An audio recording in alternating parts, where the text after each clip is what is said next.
मैं Durgesh Kumar Yadav Shri Lal Bahadur Shastri inter college Iglas Aligarh में अध्यापक हूँ और मैं अपने प्रिंसिपल डॉक्टर संजय कुमार से प्रेरित होकर बच्चों को कहानी पद्धति के ही अनुसार पढ़ाने चल रहा हूँ। जिससे कहानी पद्धति एक ऐसी पद्धति है जिससे बच्चों को उत्सुकता बढ़ती है और चीज़ें जल्दी ग्रहण करते हैं और वो चीज़ें लंबे समय तक वही रहती हैं, उसे भूलते नहीं हैं जल्दी बच्चे। आइए चलते हैं। आज हम आपको कहानी सम्राट मुंशी प्रेमचंद की कहानी मंत्र के बारे में बताएंगे। बस है कि ये कहानी दो लोगों के ऊपर मुख्यतः आधारित है। एक है डॉक्टर चड्ढा और दूसरा बूढ़ा भगत। डॉक्टर चड्ढा और बूढ़ा भगत। डॉक्टर चड्ढा पढ़े लिखे संस्कारित डॉक्टर हैं जो कि लोगों को दवाएं देकर ठीक करते हैं। बूढ़ा भगत कौन है? गांव का बिल्कुल गंवार सा आदमी, बिल्कुल जो अशिक्षित है, पढ़ा लिखा नहीं है। उस बूढ़े के 7 बच्चे थे। कितने बच्चे थे? 7। 6 मर चुके थे, 7वां जिंदा था लेकिन बहुत ज्यादा बीमार था। बूढ़ा कई जगह दवा करवाया, कहीं नहीं ठीक हुआ। लोगों ने कहा डॉक्टर चड्ढा के यहाँ लेकर जाइए, बड़े अच्छे डॉक्टर हैं, शायद तुम्हारा बच्चा ठीक हो जाए। बूढ़ा बेचारा गया, लेकिन इतना वहां साफ सफाई थी, बूढ़ा अपना पैर रखते हुए भी डर रहा था, ऐसा ना कोई डांट बैठे हमको। बूढ़ा जाके खड़खड़ाया, डॉक्टर साहब, डॉक्टर साहब। डॉक्टर को लगा कि लोग ऐसे अक्सर आते रहते हैं। डॉक्टर ने देखा समय, अरे ये तो मेरा खेलने का समय है। उन्होंने अपनी गोल पिस्टल उतारी, मैं जा रहा हूँ खेलने, कल सवेरे आओ, कल सवेरे। डॉक्टर साहब क्या बोले? कल सवेरे आओ, कल सवेरे। बूढ़ा रोने लगा। डॉक्टर साहब 7 औलादों में आखिरी हमारा बच्चा बचा है, एक बार देख लीजिए डॉक्टर साहब। डॉक्टर साहब बोले चलो कल सवेरे आओ, कल सवेरे। ये मेरे देखने का समय नहीं है, मैं खेलने जा रहा हूँ। मैं क्या करने जा रहा हूँ? खेलने जा रहा हूँ। बूढ़ा अपनी पगड़ी उतारकर उनके चरणों में रख दिया। बोला डॉक्टर साहब आप मेरे भगवान स्वरूप हैं, कृपा करके एक बार देख लीजिए। डॉक्टर साहब बोले कल सवेरे आओ। चले गए, गाड़ी स्टार्ट करी, चले गए। बहुत दूर तक गाड़ी को बूढ़ा देखता रहा और अपना किस्मत ठोंकी, चलो जो होगा देखा जाएगा। उसी रात डॉक्टर चड्ढा के ना देखने के कारण या जो भी कहे, बूढ़ा का लड़का क्या हो गया? भगवान को जान। कुछ दिनों की बात है, डॉक्टर चड्ढा का एक लड़का था जिसका नाम था मृणाल। क्या नाम था? कैलाश। उसका नाम क्या था? कैलाश नाम था। कैलाश को सांप पालने का बहुत ज्यादा शौक था। क्या करने का शौक था? सांप पालने का शौक था। और कैलाश का बर्थडे भी था, उसका जन्मदिन था। मेहमान आए हुए थे, कैलाश के दोस्त भी आए हुए थे, डॉक्टर के भी दोस्त, बड़े बड़े लोग आए हुए थे, शहर के बड़े बड़े लोग, रईस लोग। डॉक्टर कैलाश को सांप पालने का बहुत शौक था। उसकी प्रेमिका आई, बोली कैलाश मुझे सांप दिखा दो। प्रेमिका क्या बोली? मुझे सांप दिखा दो। लेकिन कैलाश कहा जाने तो भीड़ भाड़ ज्यादा है, कल तुम्हें दिखा दूंगा। वो जिद कर बैठी। कैलाश जब सांप दिखाने लगा, एक लोग बोले अरे दांत तोड़ दिए होंगे। क्या मतलब है? ये लोग बहुत हमको पता है दांत तोड़ देते हैं जो जिलाते हैं सांपों को। उसने कहा नहीं साहब, दांत तोड़ कर दिलाना तो उनका काम है। जो वो देखो कौन होते हैं? सपेरों का काम है भाई, हम दांत नहीं तोड़े हैं। दबाया बड़े जोर से सांप का मुंह, इतना तेज दबाया कि खुद कैलाश का मुंह लाल हो गया।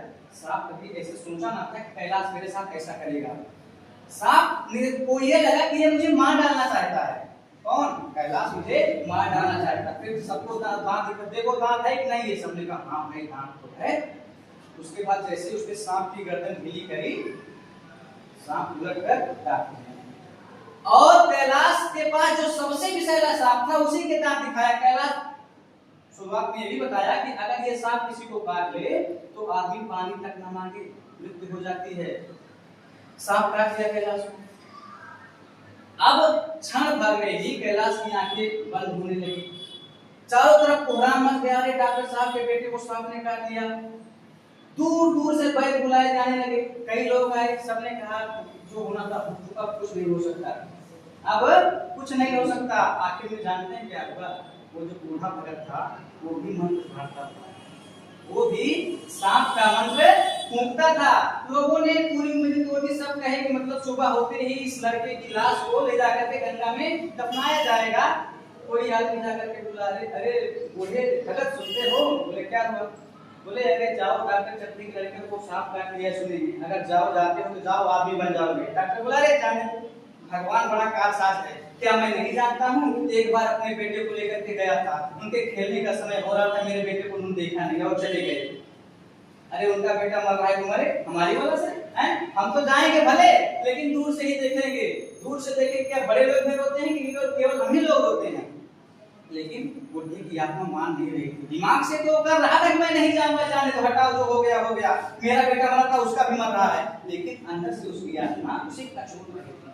रात के समय थे, 12 बज रहे, ठंडी का मौसम था। बूढ़ा उठा किवाड़ खोला, भागता चला जा रहा है, ऐसे इतना तेज भाग रहा है मानो उसके पीछे उसकी मृत्यु दौड़ी आ रही है। भागते भागते भागते भागते फिर अचानक रुक गया, अरे मैं क्यों जाऊं इस ठंड में, मुझे क्या बनना है? फिर उसके अंदर की आत्मा कहीं नहीं, इस इतनी उम्र में, 70-80 साल की उम्र में बूढ़ा भगत कभी ऐसा नहीं था कि वो किसी के मतलब ऐसी स्थिति में सुन के घर में बैठा हो।